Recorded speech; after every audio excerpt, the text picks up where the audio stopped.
Welcome to the African Career Podcast, and I'm your host, Pardingtone Nhundu. Today, we are still in Kenya, and we are going to be having an interesting conversation looking at the trajectory of where career development has been, what it has been in Kenya from the beginning and what it is now, and potentially also look at what we should do tomorrow to make it better and to make it real in our lives. And in the studio today, we have Margaret Waithaka. She's the founder and chairperson of the Career Development Association of Kenya. And she has done this work for more than a decade, going into 2 decades at most. So if you want to hear about career development, if you want to know what you should do to assist your child to be the best person in your school in terms of career knowledge, this is a conversation you should listen to, and you should listen to everything that she is going to say. Margaret, welcome to the podcast. Thank you, Pardingtone.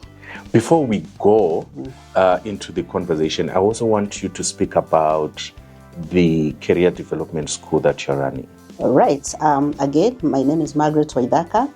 I want to go a little bit behind and tell you that I started career guidance with Discover Your Career. That's when I started the areas of career development in Kenya. And why I did that is because of the gap that has been there.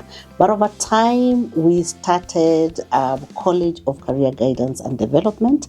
And what the college does is that it's able to train, to offer competencies, tools, and resources, or to train teachers, counselors, HR people, anybody on the space of career development, but now people who've already done their first diploma or degree and above, and then they're able to do a diploma in career guidance and development.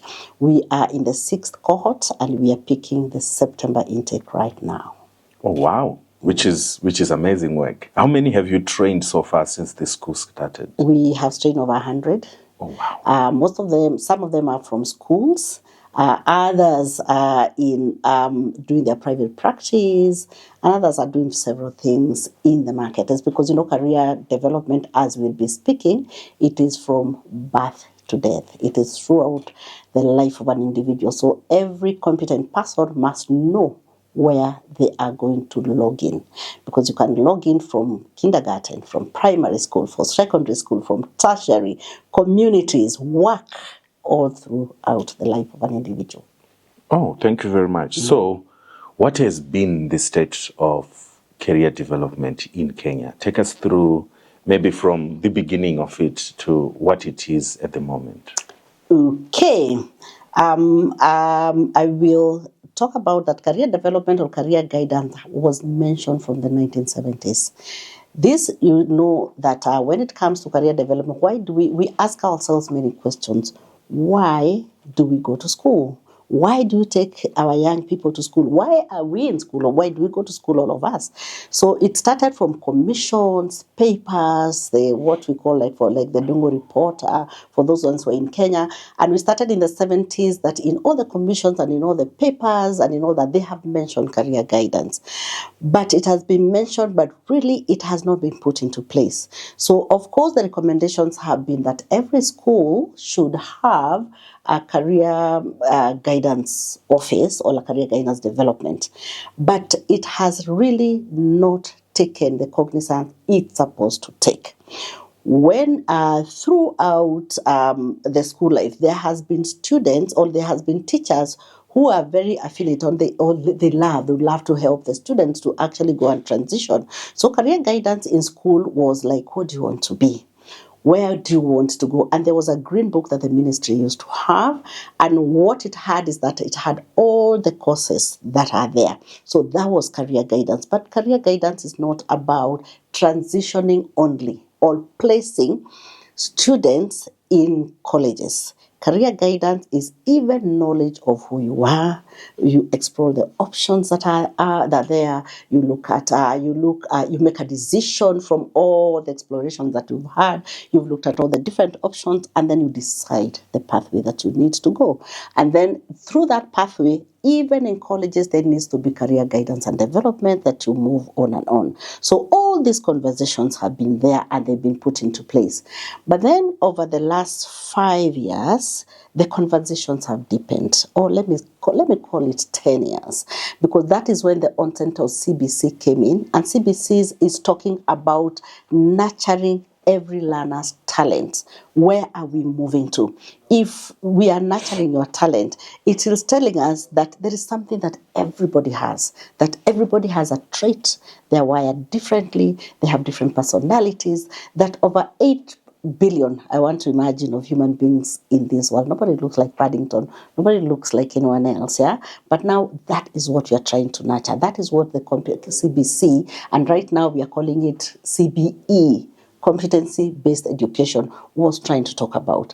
But then these conversations, before even the CBE, we started having them from the association. We started an association where we are saying a group of us, we may not be trained, but this is an area that we would like to help young people in. We'll have to help the schools, and we started training schools. But schools have an appointee. So what has happened in the country in schools is that somebody who looks better, like now you laugh loudly. Then, so imagine that you are a warm person to the students or to the learners, and the teacher says that you'll be the career master today, or this term, or this year. So you have no tools, you have no resources, you have nothing. And even if you are the career person, it also means that you're still teaching. You're still teaching. You have not stopped, or nothing has been removed from you. So now what we're saying is that it has been loose. Career guidance has been loose in schools. It has been loose in TVET institutions. It has been loose in other universities. And but of course, finally, there was the Ministry of Education came up with an idea that, or came up with I don't want to call it a policy, but a paper, that every TVET institution needs to have a department called it was called the Post Skills, but now what you're calling it is a Office of Career Services, and they were asked to be, and they appoint somebody. So a lot of TVET schools, a lot of universities are appointed, but remember, even these appointees, they still have no training, they have no resources, and plus, because it's loose, it's not been integrated in the schools in such that you're saying that I will resource that department. It's a department that when I get a leader, will actually get also to the areas, they will get, let's say, a promotion. It was because it was loose, it was just integrated, it was not given a standalone. So right now, the conversations that are going on is that, one, because of the CBE, where we are having, you understand about what the CBE is about, yes. So by the time that they're in grade 9, the learners are supposed to be choosing their pathways. And for you to choose your pathway, you must be able first to introspect and know who you are. Every young person, or every person, must be able to have that self-awareness, so that now they can know the subjects that I love the most, the subjects that are aligned to me. Am I more STEM? Am I more humanities? Am I more sports and arts? And we say that, yes, if this is the area, how will I transition? For you to transition, we need the teachers in primary school to be trained, properly trained in career guidance and development. We need the ones in colleges to be trained. We need them to be done. In secondary school as well, in the senior schools, to be trained. So the conversations are still going on. The conversations are still going on at the ministry, at TSC, and all through. So that is the status, and that is where we are at. I also want to tell you that there was a policy that was done. The policy that was done in about, let's say, 4 or so years. The policy has taken 3 elements of career guidance and development. It's taken career education, career information, and career guidance. But there are very many areas on career development. We have actually 8 areas, but it has taken 3. So, but at least we have something. What you're saying is that in the country or in this sector, we have something to look up to. We have something that we are holding on to. So the discussions are ongoing, advocacy is ongoing, guidelines are being put into place. The association where I am the chair, the Career Development Association of Kenya, we are also trying to put a lot of other things in place. That's an elaborate status. Because it's very A long. particular one, State of the Nation address. I also wanted to check with you, as you are saying, that in the classrooms, the challenge also is that, number one, the career development is loose. It has no structure. But also is probably maybe the authorities or government, are they willing to offer more to the teacher who also has a specific skill in career development? Or rather, it is the same as I've seen in other countries, including Zimbabwe, that even if you go on to have your bachelor's in education, which is allowing you to teach in the classroom, even if you go on to get a diploma in career development, the school doesn't recognize it. Not only the school, but even the government doesn't recognize. It is just you pushing yourself to the next level, but there is no maybe recognition or even a higher salary for that, or to even be removed from the day-to-day teaching in the classroom to only then focus with the Department of Career Development. Is it the same case here? Yes, it is the same case. You have actually nailed it. The most interesting thing is that these are discussions we are having yesterday. Not a long time ago, yesterday, because we're putting on a concept, because you're saying career guidance cannot be loose anymore. We need it to be recognized, number one, as a profession. Because right now in this country, and I've seen in a lot of countries, career guidance is an add-on. Yet, that is why we go to school. We develop competence so that we can go to the world of work. So what the government is trying to do, and of course with the relevant departments like our Teacher Service Commission, is to see how it can be recognized, and that's the advocacy also CDAK is trying to do a lot, to find out that they are recognized. That if you do that bachelor and you do the diploma, you are recognized, you can be given a promotion and department. I want to tell you that many teachers love the course that we are offering. Some of them have come and done it because of their own volition, because they want to develop as themselves. But many of them are saying, why should I come and spend this amount of money and I won't be promoted? I won't be recognized, and maybe it will be given to another person who has not trained and I am trained. So those conversations are taking place deeply now in the government and the departments, and we are praying and hoping that it will come to pass. So just a final question on this segment. We talked about the state of career development.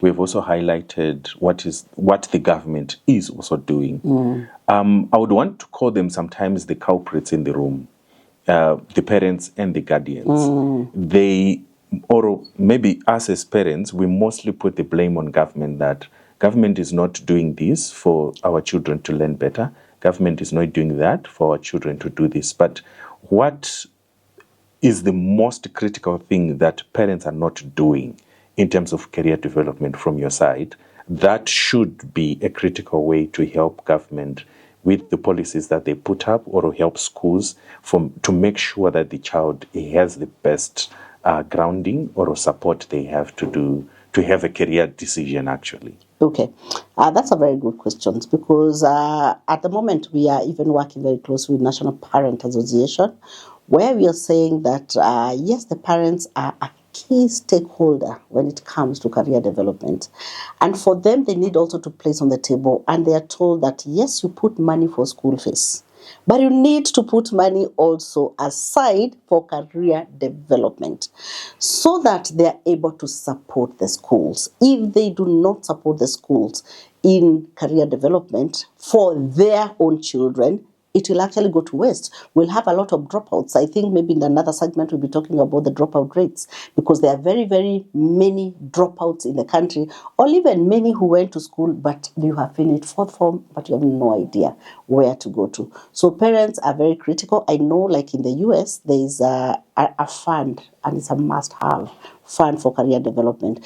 In this country, like, because I am a career counselor, I have quite a number of parents who personally support their children.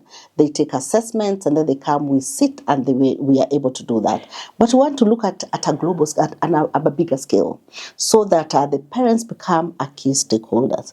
If you allow me, I want to add that there is an empowerment and engagement document that was done by parents. It was done by KICD, Kenyan, that is the Institute of Development and Curriculum. What KICD did, they helped come up with an engagement and empowerment document for parents, and the key area is career guidance.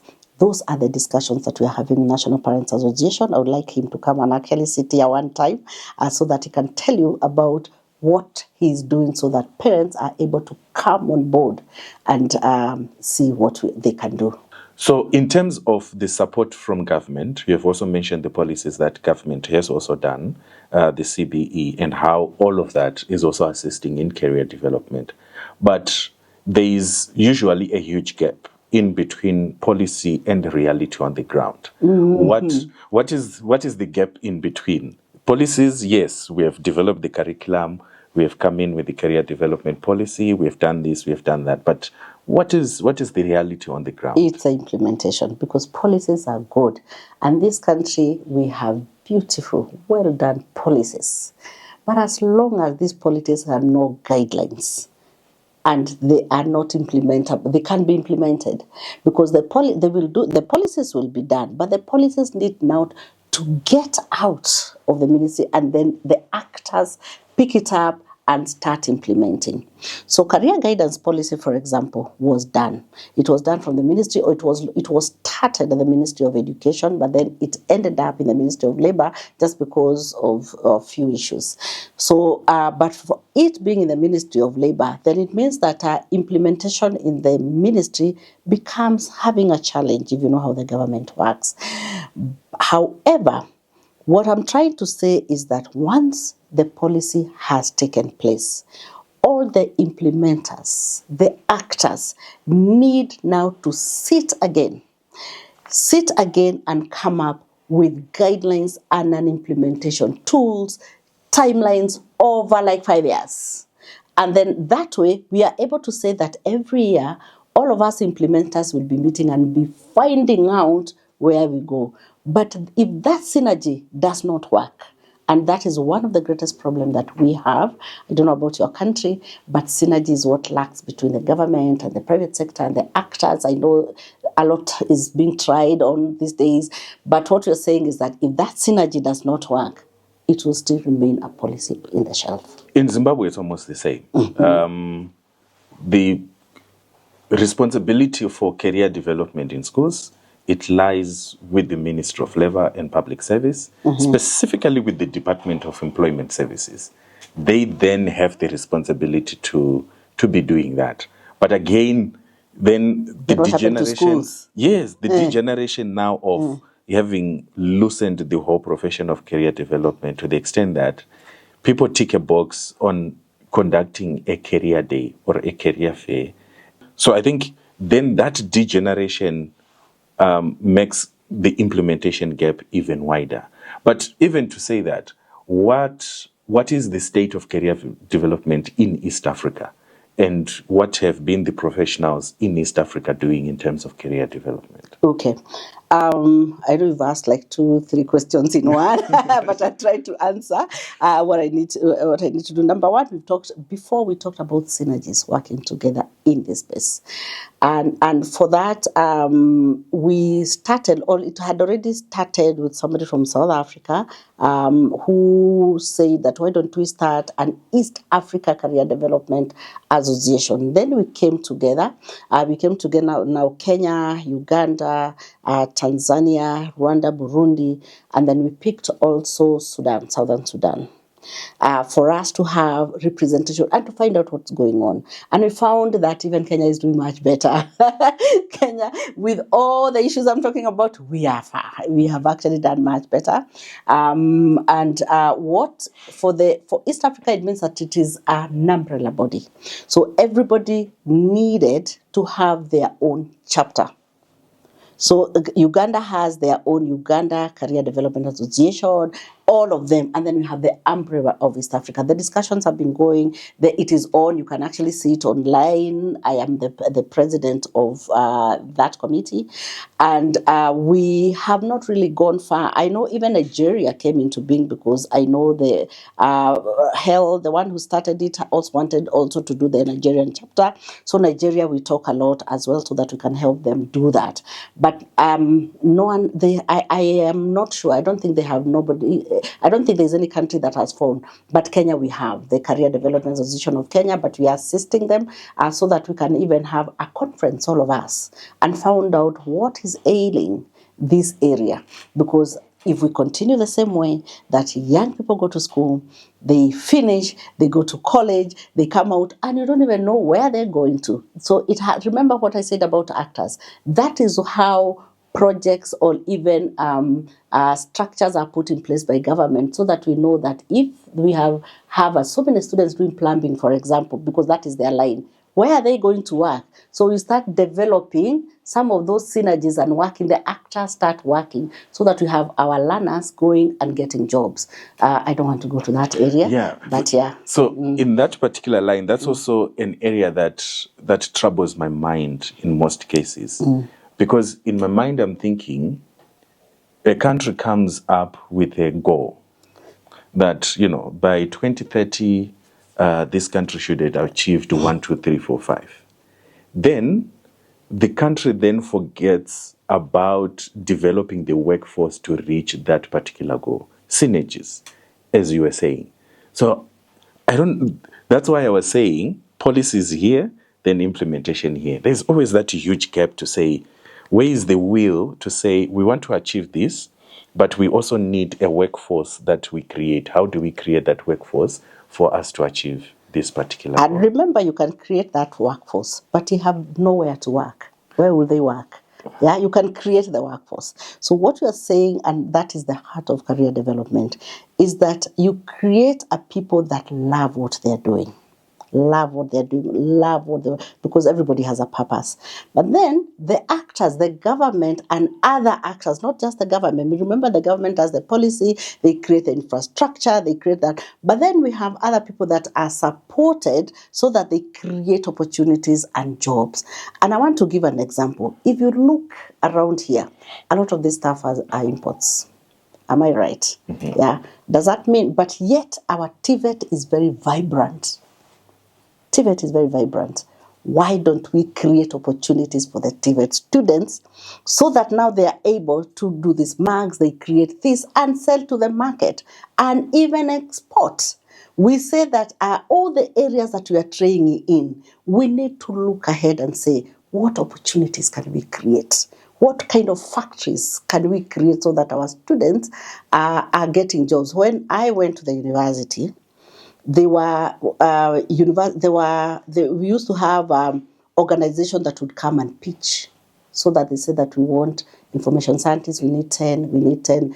Right now, sometimes it's very difficult to do that. We do not have the opportunities, so we need to look all the way. You've done some work with the ministry. Yes.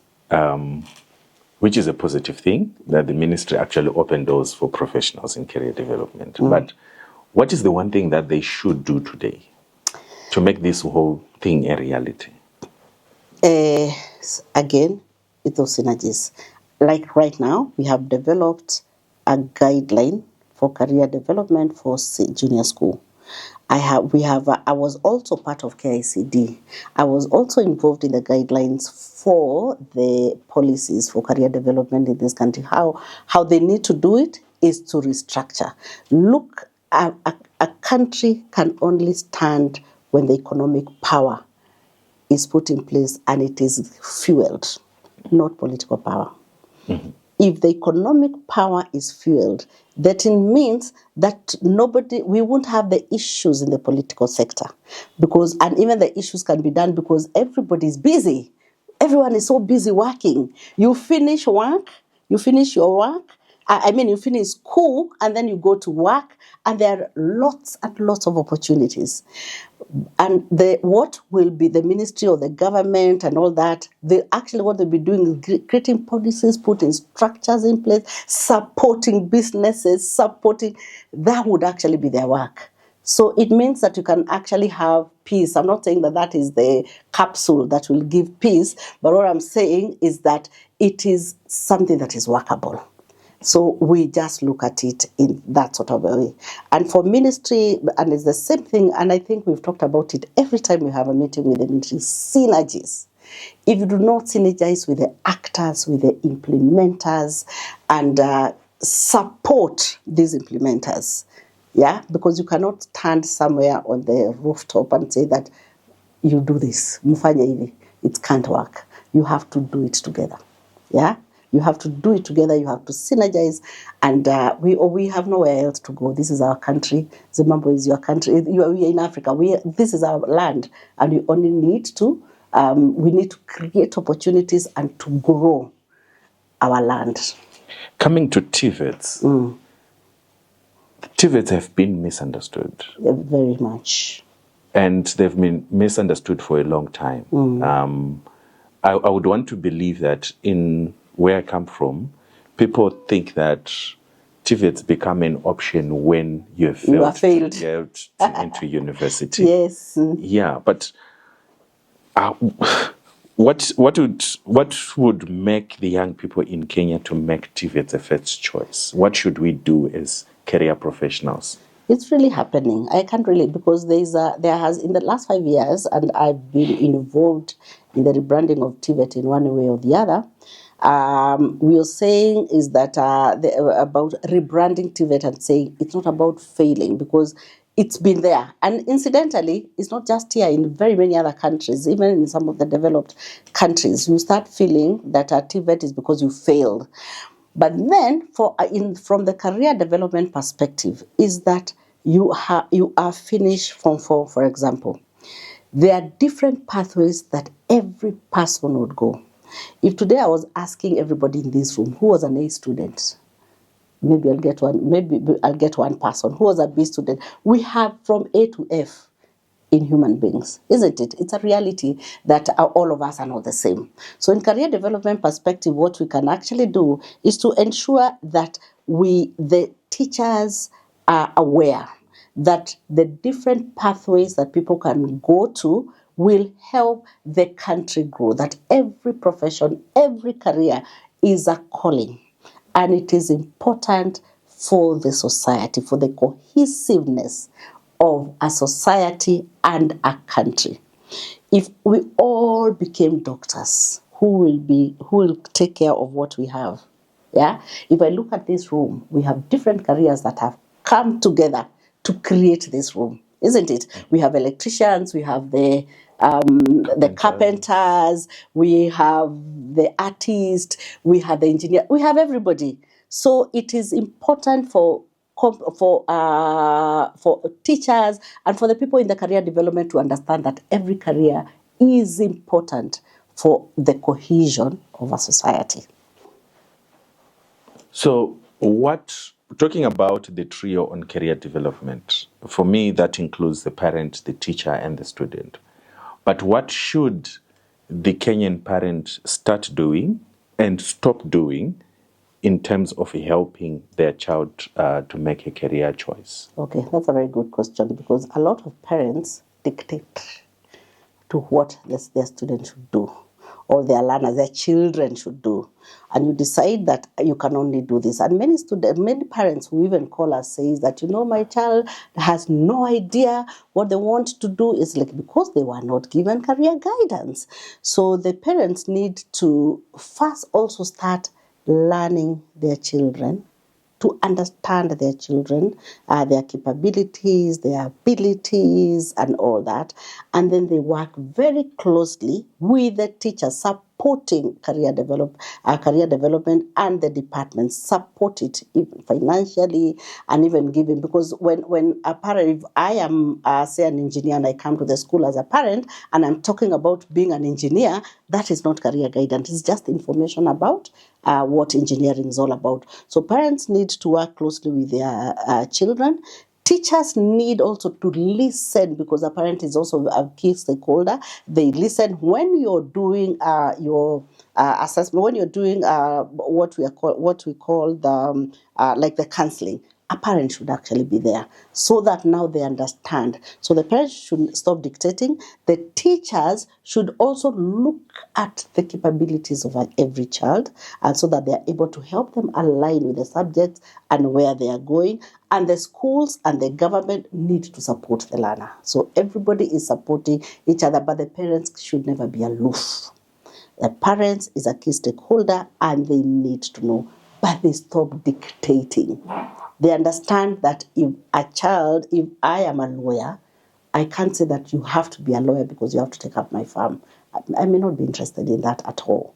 So they stop dictating, but they work together with their children and with the teachers. What happens with legacy parents? You've started an association. Who then runs it after you? It doesn't have to be my child. You've started a business. Yes. You've started a business. So legacy parents are, I think for me, the most ones who dictate, because they want to keep that particular legacy to go on. It doesn't always work. I have a young person who came to my office, and the parents said, I have a pharmacy. He has about like 5 pharmaceuticals. And he said that you have to do pharmacy for you to so that you can take it over. But he went and did something else. And the parent was paying, but every time during the holidays when they are discussing, you would actually see he has no idea about pharmacy. So you're saying, don't dictate, let them do what they have to do. But then, if you're talking about legacy, you can sell it off. If there is no one, because the vision was my vision, not my child's vision. Yeah. So it can actually be, I can actually dictate and they come there and then it's no longer, it actually fails. So what you're saying is that if my children or if your children do not like what you're doing, that's not their area. They go to somewhere else, sell it off. The other section, also. Yeah, the other parent in the room is a parent who failed to achieve a particular goal and they want to live their life through their child. Them. Those are very many. That I wanted to be an engineer, and I never became an engineer because of ABCD. You must be an engineer. No. Remember what I said in the beginning. Everyone is unique. Your children don't have to take. They can actually take a bit of your gene, but not all. Not everything. They can even, science tells us that I can get a child, but will actually take the genes of my great-great-grandmother or great-father. So really, let's not leave our legacies in our children. Everybody's a free spirit. So let us know what they are.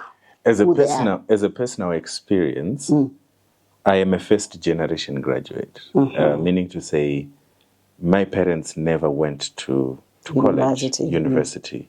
I think they finished which was during the colonial time, I think Standard 2, which is more or less now maybe Form 2. That's when they finish school. So now, this parent has no idea how to give assistance to their child for career development. What then should that parent do? That they have no assistant to give career? Yeah. So like my parents, they did not know much about any career or any path to take in university because they've never been to university. Yes, true. For some parents, it's easy because they were in university. They know their friends who were in university. They know some careers and they've been, exposed to so many things. But what happens to that ordinary parent who is always excited that their child is doing well because they're just paying fees and they're doing well with their grades? But to then narrow them down to say, this is how I can assist you to make a career choice. No, the parents cannot assist, they support. Mm-hmm. Even the ones who have gone to the universities, they have PhDs and all that, they may not be aware. They know that there are these courses, but does that mean that they are aligned to their children what they can be? What what a parent can do is to support their children so that now they are able to get competent support in career counseling and guidance, and then they're able to pick. Like I said, there are those parents who would call us and say that, would call me and say that, help my student, my child, and all that, they'll pay for that service. Those ones who can't pay, there are so many other ways. Let them support their young people so that now they're able to pick now the careers of their choice, not to guide them because they do not know how. Then moving on to teachers, what is the mind shift that they should have in terms of the whole conversation about career development? Good question. Number one, the career development profession should be recognized as a profession so that you can have teachers who are trained. So what would happen to teachers is that they need to be trained to have the right competencies, the right skills, so that now they are able to even help the other teachers and the whole school to know the areas on career development so that every child is. Schools also need to support these teachers. You have already a diploma or you already learned on career guidance so that now this department is structured, TSC is structured so that it has even not just one person, several people who are working in that department, and they're able to support throughout the life from Form 1 or from grade 9, grade 10, all through. They're able to help them until the transition. We cannot have a career day and say that we have achieved. We cannot have the CUSIPs coming in and say that these are the courses and say that we have achieved in career guidance. That's not career guidance. That is placement. We need the teachers to have the right competencies and not just one teacher. We need every school, primary school, secondary school, TVET, universities, we need them to have competent personnel so that now they are able to help the young people all through. Number one, departments to be created in every of these institutions I've talked about, and then supported by the ministry, departments, and by schools. That way, the conversations will be different. What's your biggest frustration in your work at the moment? What can I say? My biggest frustration is what I call synergies. You hear, I've talked about that very much. Because the number one, I am not even a teacher, but I have trained in career guidance. But I know the gaps that are there, and I know how, and I've done my research, I've done this work for a long time. And I know what needs to be done.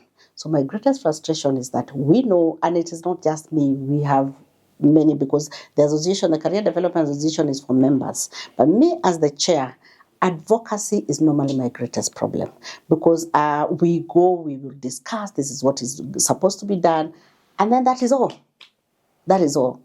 The implementation of career development needs to be very, very systematic, because if career development is not systematic in this country, we'll be having the same conversation 5 years later, 10 years later, complaining, and all that. So really that has been. And if we are able to work together from schools to communities to work, because those are the ones that go to work. If you're able to work together and synergize, then it will work in a better way. You had also asked about teachers being trained. When the teachers get trained, they become automatic members of the association, Career Development Association.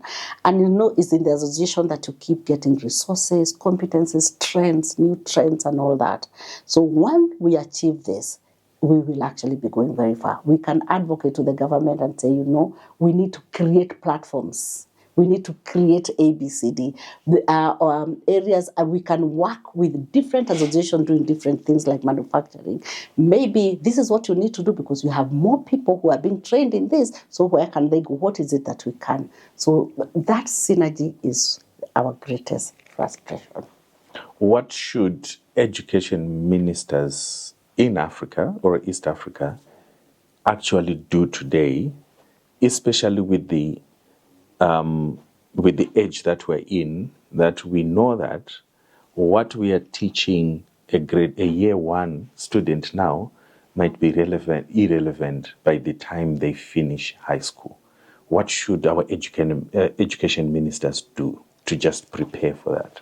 Now, what they need to do is that, again, you see, when you have a vibrant career development, we are able to know, because remember, we are working together. A scenario is when we are all working together. The Ministry of Education, Labor, all that, we are all working together. That is the dream. And then we are able to know that, these careers are actually getting out of business. So we are able to relook and find out how can we help, how can we go back, especially working with academia, working with industry, trying to say that what are some of the areas that need to be revamped, what careers need to get out of the market, what courses need to get out of the market, what can be redone and rebuilt. So it's not just education. It is actually all education and labor. Education and labor working very, very closely so that we can link academia and industry, and so that we are even creating courses that will be assimilated, creating courses that are relevant to the market, removing courses that are no longer relevant. So we cannot have an engineering class learning with the things that were put together in 1960. We have to go, to keep on creating, looking at trends. What are the things that are happening? What are markets having? If we all work together, a lot of things can actually work. So it's not just the minister, but the minister needs to it is the ministries, but they need to support all the actors in the space. What will failure look like in the next 5 years if we continue on a trajectory where no one gives attention or a structure to career development? It will be the same. We will actually be having a lot of young people who go out, but they do not know how to apply what they learned. Because career development helps you that I may have done anthropology, a career in anthropology that you wonder is a social science. But how do you apply whatever you have done? How do you apply? So we'll have so many people who are out in the market. They have no jobs, but there are many jobs. You understand? Very many people have no jobs, but there are jobs that can be done because there is that link that is not coming in. So the failure will be our economy dying, a lot of young people who have no jobs like what we have now, and more. I mean, in the last 1, 2, 3 months, how many graduations have we attended? Very many. All these are expected to get into the workforce, yet the workforce is dwindling. But it's because people are not talking to each other. We are not talking to each other. Failure is when, especially one of the greatest failures that we have, is that when you are telling our young people, go and work and become drivers in other parts of the world because we have no jobs here. So you go and become slaves in other countries, yet we can create opportunities for them. That is the greatest failure that we have, and we are still going to have. If we do not take career development in cognizance, if we do not synergize, if we do not work together, if we do not look at the gaps and try to fill that gaps in those situations, we will have a worse situation than we are having now. For the past 2 decades, you have been doing this work. Yes. What has been your highest moment of gratification as you have been doing this work? Okay, I've had a lot of them. Just one. Just one. Just one. One is, remember that I do career guidance throughout the life. My greatest has been the employability. We have programs that we've worked with, and we have helped people earn. We have helped them earn. Another gratification has the transitions. You cancel somebody and then they transition, they go and do what they want, and then I meet somebody on the street. I'll give just an example. Let me give an example. There was this young girl who was what the parents wanted her to do, and what she wanted to do were two different things, what we've been discussing. So she comes, they come, they're not talking to each other, they are fighting. And actually what she wanted to do is what she ended up, because we have an assessment that they take. She ended up doing exactly that, and it was in the hospitality industry. So she goes there, she learned about it, of course. She learns, she goes to school. She's so good. She gets internships in the US. She gets another one in Qatar, and she comes back. Of course, I've forgotten her face. So she stops me somewhere and tells, "You can't remember me?" Like, I can't remember you. Where, remind me, I meet with a lot of young people. Now she tells me now that story. And now she had actually come because they were coming to help to do, because right now she's in Qatar in one of the biggest hotels, and they were actually just coming to recruit as well. So that is such a gratification. It is such a great one, a great moment that I said that we have that career guidance achieves. The parents from that time, they have brought so many, any relative, anyone, they are always bringing them to see that, actually just go through this.